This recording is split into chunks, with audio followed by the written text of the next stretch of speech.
Hello everyone, I'm NTom64. I'm the Flameclaw. And I'm X-Gamer Richy. And welcome to the HellfireComms first Sonic playthrough of the year. It is, of course, Sonic Unleashed. But wait a minute, you cry in vain, because I've already moved on to the next, topic in my mind. Did you already do Sonic Unleashed? Yes, we did.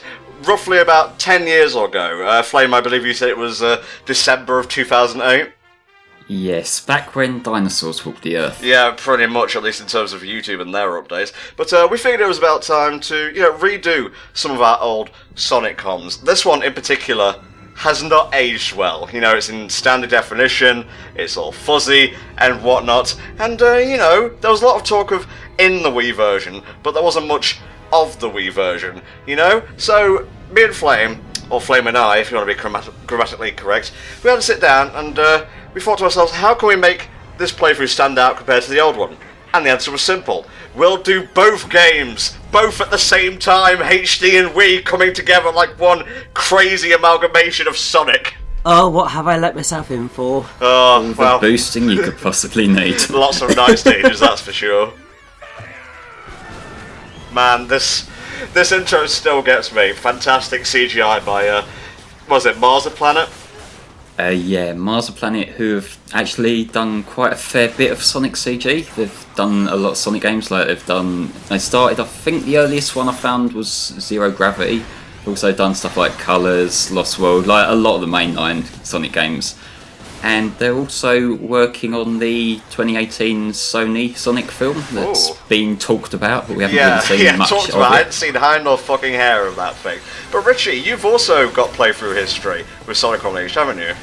I do indeed, yes. I did the HD version all the way back in 2013 now. I was looking at it thinking, it wasn't that long ago, was it? No, it was about 4 years ago now. I'm just like, oh my god. Well, the thing with internet time is take any period of time and basically double it. Because if you're off the internet for a week, you may as well have been gone for a fortnight or even a month, really. Yeah, because everything just moves ridiculously fast. Very fitting considering we are playing, Sonic the Hedgehog. Mm-hmm. Because you guys have both done your time with this game, I'm handling the footage for this one because it's kind of my turn now, Yeah, well, how many of the Sonic comms have you recorded footage for so far? Because I feel like the ratio is slightly skewed right now, and I don't want to take advantage of that, but at the same time, I want to take advantage of that. I don't mind when it's Sonic. I'm this is what my life is now, it's fine. Yeah, this is like a holiday for me. Finally, a chance to get away from THD, Oh, don't be mean, especially considering, he's just leaving and all. Well, he should be leaving soon at the time this goes up, but we'll miss him. Right, now to actually talk about the freaking game. You got Eggman doing a bit of a wily manoeuvre here. Sonic's shoes look really fucking shiny, but man, Super Sonic looks good in CG. He does, his shininess actually looks right in-game this time, as opposed to, say, the GameCube era stuff where it looked just really off. Well, because he was either neon or just kind of a really sort of flat, shiny colour. Whereas at least here it actually looks like shiny fur. Oh my god, look at that fucking penis cannon. Yep, we're starting off well. I don't know what it is with the Sonic franchise and frighteningly phallic spaceships, but they seem to have a thing for it. To be fair, anything looks phallic if you're a 12-year-old. Yeah, what are you trying to say, Flame? I'm being the most mature one here somehow. Yeah, that is a feat indeed. This is a rather long intro, and for people who kind of prefer the more arcadey style of Sonic games, I would imagine this is pretty much like a black mark on the game already, and it has been a while, but it would do well to remember that this was the first 3D Sonic game to come after 06. So there was a bit of a stigma around the Sonic franchise at the time, at least in terms of the 3D games, and I'm hesitant to say a lot of reviewers were biased against Sonic Unleashed, because while I really enjoy it, it's probably in my top 10 of Sonic games, because I'm insane. It's a very janky game with a lot of problems, mostly revolving around the Werehog, as we'll see in time, but I did feel it got a bit of a raw deal overall. Well, I would not be hesitant to say that at all, because whether it's bias or not, a lot of the reviews for Sonic Unleashed were ridiculously overly negative. There is no way in hell that Sonic Unleashed is a worse game than Sonic the Hedgehog 2006. Categorically, just those two things do not compute. So the fact that it scored lower than Sonic the Hedgehog 2006 kind of shows that there was something going slightly skew-if in reviewers' minds at the time, largely because at the time it was just cool to put a downer on Sonic. I won't go that far. I think that's paranoia, really. Well, no, but it sort of, that's the general air of where we were at that time. Since then, we've started to, well, from Unleashed onwards, the Sonic franchise started to kind of claw its way out of the hellhole of, oh my god, all Sonic games are awful, and then it's kind of dipped a bit again, but we'll see where we go from there.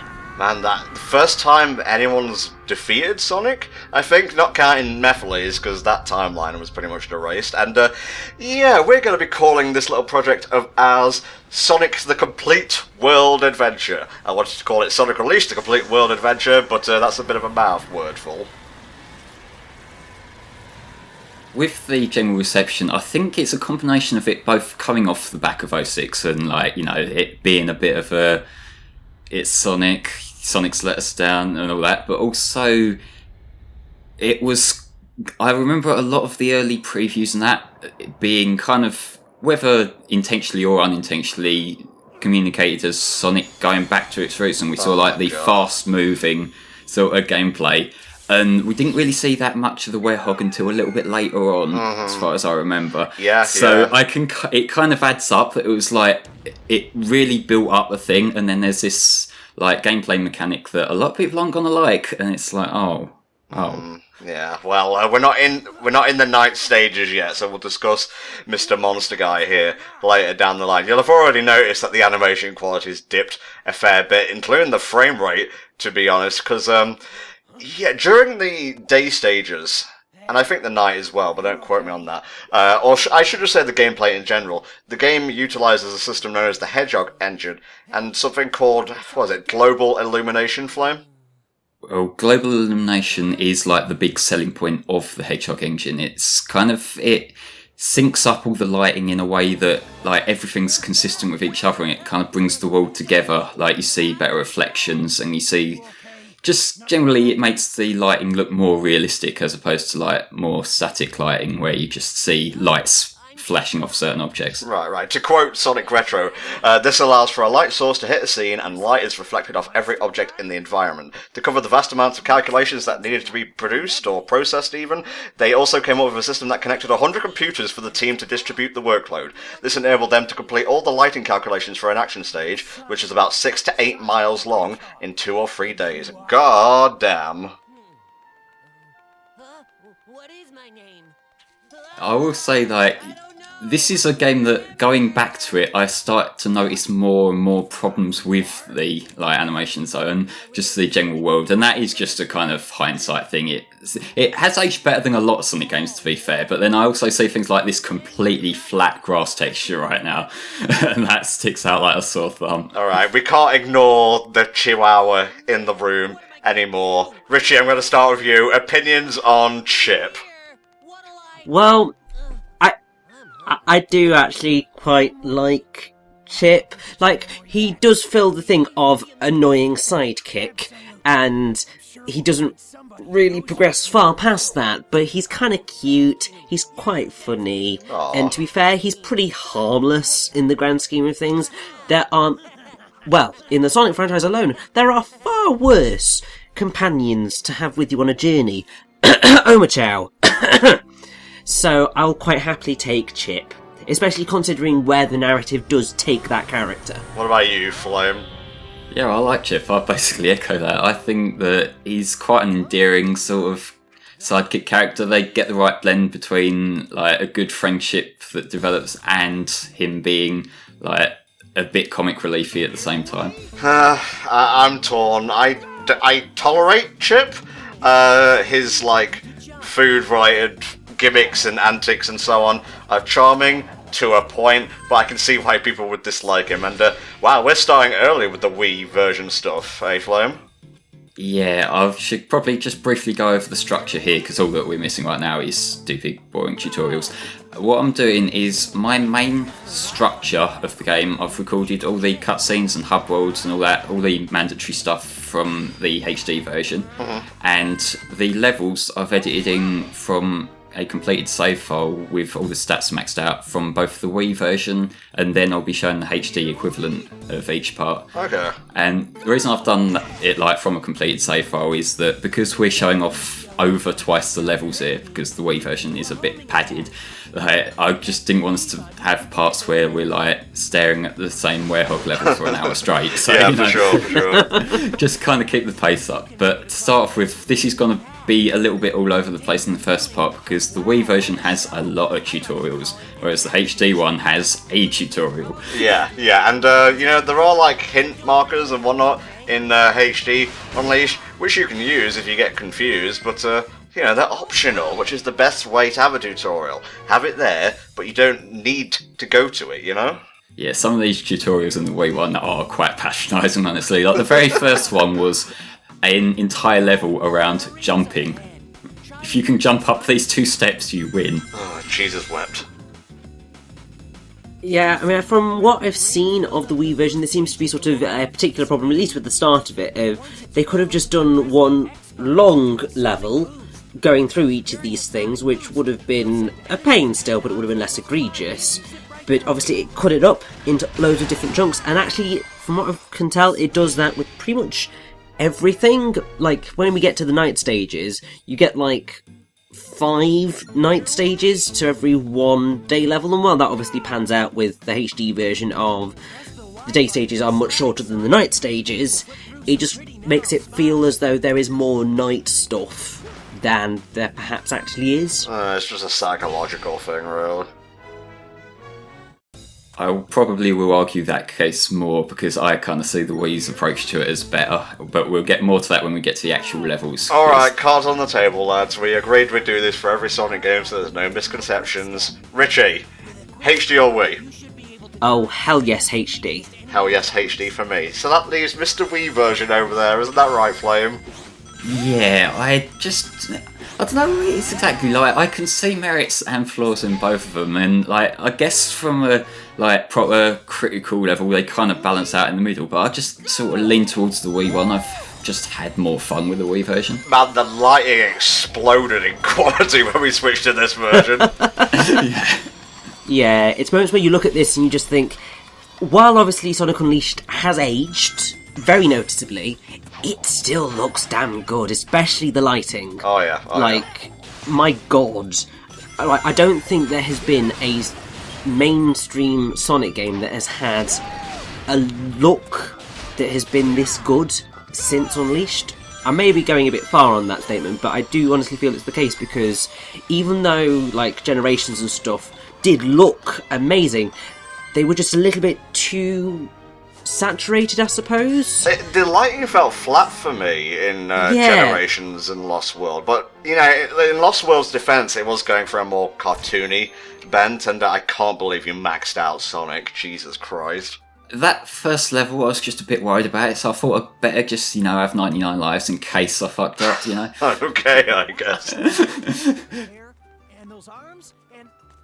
While we're in an in-engine cutscene here, the way they handled this is obviously playing through the game engine. You can see, this is the in-game model. What they did with the Wii version is they are these same cutscenes, played out the same way, but exported off as 480p video files.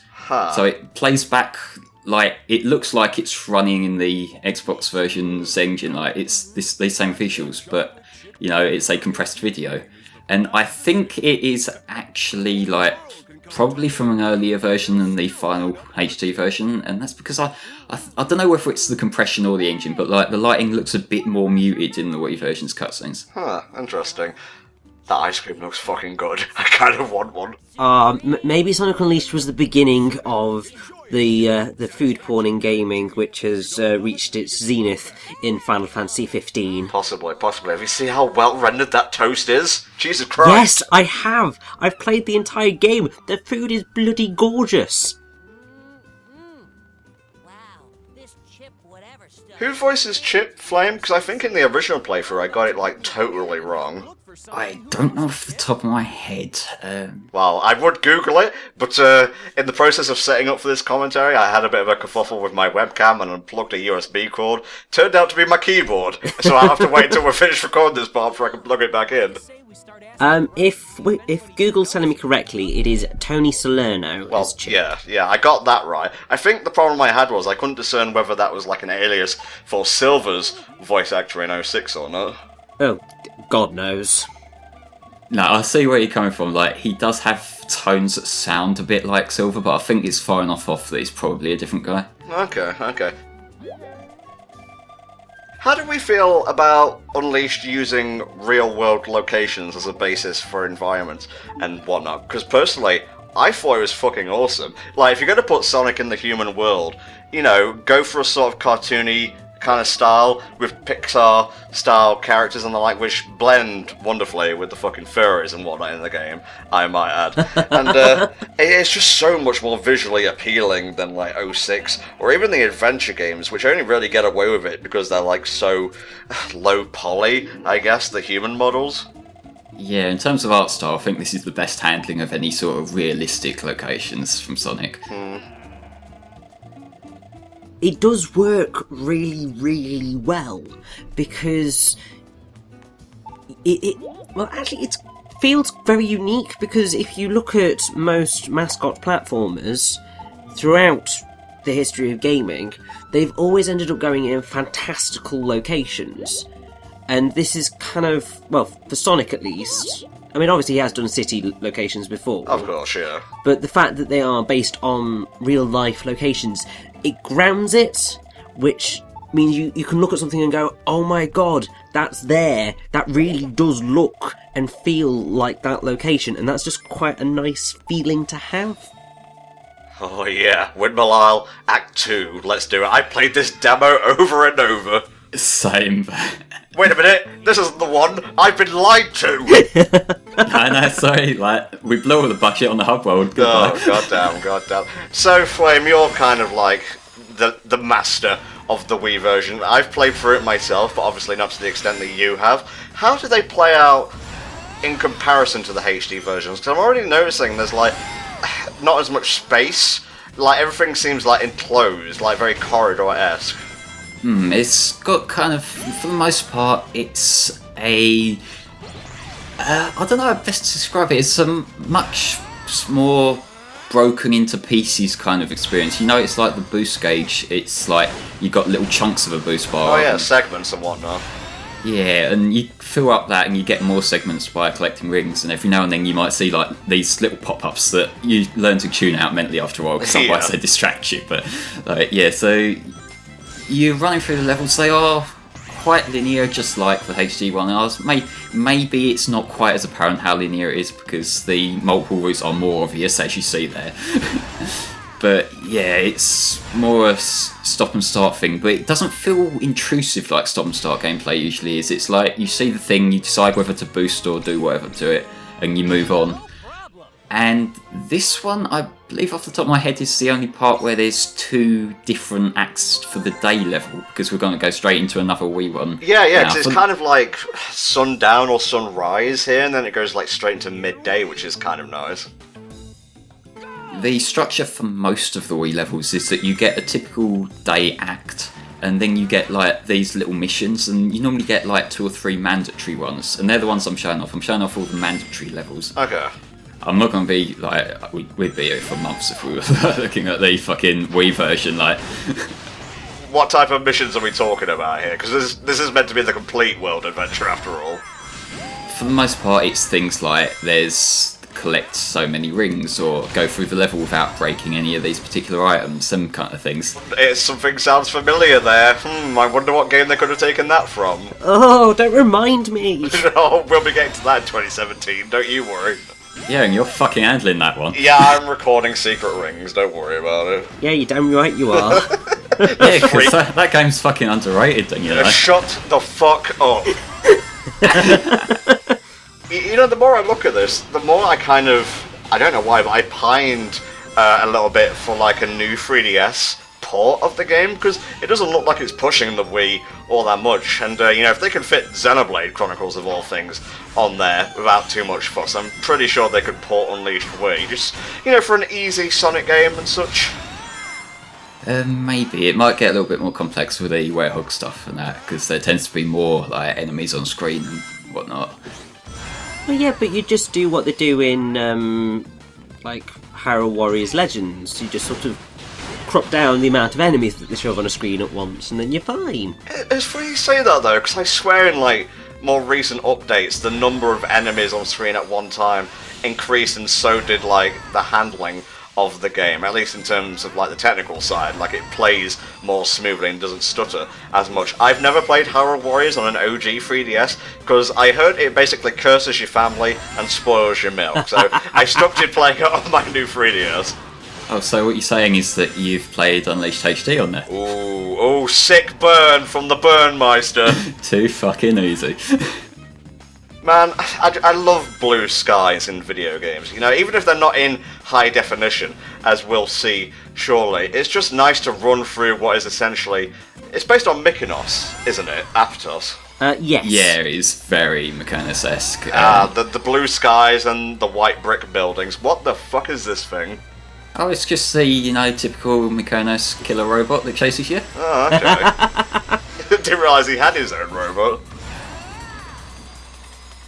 You see, this is what the Greek gods have spent most of their time building. Oh, don't blaspheme, Richy. Zeus will smite you. That's what he's doing now. But yeah, these things are basically a piece of piss dogs. They overtake you thinking they're clever, but no, I have the power of the boost. Man, there's really not a lot to say about this guy. You just keep running, and that's about it. The game's not shy about giving you rings either. No, and what I think is quite amusing in this is I'm going to beat him earlier than the game expects me to. Oh, okay. And there will be an extended period of time where I am just running forward. Look there, he's dead, but you can see all the way around the corner now. Oh, yeah, the world's still building itself. So every now and then you just get, like, stop, boost, stop, boost. Oh my god, look at it like it's every 3D Sonic game. Yeah, that's what the reviewers were right. It literally is supposed to win. And now I've run out of boosts, and it just says 10 hours later. Look how many rings you've got. That's insane. Yeah, Unleashed in both versions is very generous with rings. Well, let's see how you did. S rank. I mean, if I didn't get an S, then I'd be worried. To be fair. This is something that I've noticed, well, it's mostly the Wii version, but it does work in the HD version as well, because a lot of the rankings in that are based on time, but it's much more obviously the case in the Wii version, because you've got the timer in the top left-hand corner, and obviously it counts up, and you've got the ranking just above you, just above that timer, and so once you go past that timer, it drops down to an A, and so on and so forth, so it kind of makes you feel under pressure, I feel. Well, that's kind of how time trials work, Richy. You're supposed to feel under pressure to beat a particular time. Well, I know, but obviously in the HD version it's more about the exploration just rolling with it, whereas it looks to me, at least anyway, that the Wii version is more you are under pressure to get things done. Beautiful global illumination, beautiful speed that is not governed by segments and bars and the like. No, it is indeed handled by ring energy and such. It's beautiful. I like that you learnt the term global illumination like half hour ago, and now it's going to become your thing. Yeah, just for the playthrough. Oh, look at me, I'm a Sonic Unleashed expert. So now we're in a constant boost state. This, if you've played Generations, it's this, but like, you know, it performs less well than Generations does. You know, it's just boost to win, but not quite as boost to win as people would have you believe. Yeah, it's no rush. There's a lot more going on, and I don't know. It was kind of perfected, this style, in Generations. So, do you have anything specific about your recording troubles for this one, Flame? Because I know it tripped me up a few times the first time I played. Well, this level I was fine with. Some of the other ones, I may have sunk entire afternoons into single levels. Yeah, oh, you will never beat me in terms of recording time than I did in Spider-Man Shattered Dimensions. Sometimes it would take me an afternoon and an evening to record a chapter. Yeah, well, there was one particular level that took me like that, but yeah. Does it start with E and end with Gamanland? What tipped you off about that? Oh, we got a trick system. Well, more of a quick time event system, really. Yeah, this was like the precursor to the Rainbow Rings system from Generations, and honestly, I prefer that trick system much more than this one, because that one, it's rewarding you for doing extra, whereas this one rewards you with a nice bottomless pit if you fuck up certain times. But, I mean, to be fair, this was kind of the first time that they'd really done that, and I think they learned after Unleashed. So when they did Colours, that's when they introduced the good, great, awesome, outstanding, amazing! Yeah. So I think that they learned from their mistakes with this man. one. Look at all these routes you're just skipping by. I'm assuming you took the optimal route to the gold ring here, Flame. Yeah. Good man, good man. Wherever I could. Yeah, indeed. Alright, that was the Windmill Isles. Guys, S-Rank shinier in the HD version. We'll see you next time for another trip through the world adventure.